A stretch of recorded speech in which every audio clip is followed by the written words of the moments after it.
ଦେଖନ୍ତୁ ଆଜିର ଯୋଉ ବିଶ୍ୱ ମହିଳା ଦିବସ ପାଳନ କରାଯାଉଥିଲା ବାଙ୍କି ଟାଉନ ହଲରେ ଏଥିରେ ଆମର ସବୁଠାରୁ ଏକ୍ସାଇଟେଡ୍ ଅଛନ୍ତି ଆମ ମହିଳା କାର୍ଯ୍ୟକର୍ତ୍ତା।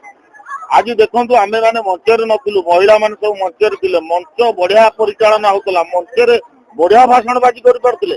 ଏ କଥା ଆଜି ବାଙ୍କିକି ମାନେ ଇଣ୍ଡିକେଟ୍ କରୁଛି ଯେ ମହିଳା ମାନେ କେହି ପଛରେ ନାହାନ୍ତି, ମହିଳା ବି ବହୁତ ଆଗରେ ଅଛନ୍ତି। କିନ୍ତୁ ବିଗତ ଯୋଉ ସରକାର ଚାଲିଥିଲା ଏଠି, ଇଏ କେଳଙ୍କାଳିଆ ସରକାର, ଇଏ ଚାଉଦରିଆ ସରକାର, ଇଏ ମହିଳାଙ୍କୁ ଆଗକୁ ଛାଡି ଦଉନଥିଲା। କେବଳ ଗୁରିଏ କଣ ଗ୍ରୁପ ବାଲାଙ୍କୁ ଯୋଡି ଆଣନ୍ତି, ତାଙ୍କୁ ଜୋର ଜବରଦସ୍ତି କରିକି ଆଣିକି ବସେଇକି ମିଟିଂ କରନ୍ତି। ଏଠି ଆମେ କାହାକୁ ଜୋର ଜବରଦସ୍ତି ଡାକିନୁ, ସବୁ ଆମ ବୁଥ ସ୍ତରର କାର୍ଯ୍ୟକର୍ତ୍ତା ମାନେ ମା ମାନେ ଏଠିକି ଆସିଛନ୍ତି, ସ୍ୱତଃପ୍ରଭୂତ ଭାବେ ଆସିଛନ୍ତି ଏବଂ ମହିଳା ଦିବସରେ ଯୋଗଦାନ କରିଛନ୍ତି। ଆଉ ଆଜି ଏଇଠୁ ଇଣ୍ଡିକେଟ ହେଲା ଯେ ଆଗାମୀ ନିର୍ବାଚନ, ପଞ୍ଚାୟତ ନିର୍ବାଚନରେ ବିଜୁ ଜନତା ଦଳ ପରାସ୍ତ ହବ ଏବଂ ଏମଏଲଏ ଇଲେକ୍ସନରେ ଧୂଳି ଚାଟିବେ। ଏ କଥା ଆଜି ଆମେ କହୁଛୁ ଯେ ବିଜେଡି ବାଲା ଲେଖିକି ରଖନ୍ତୁ ତା ଖାତାରେ ଆଜି ଡେଟ୍।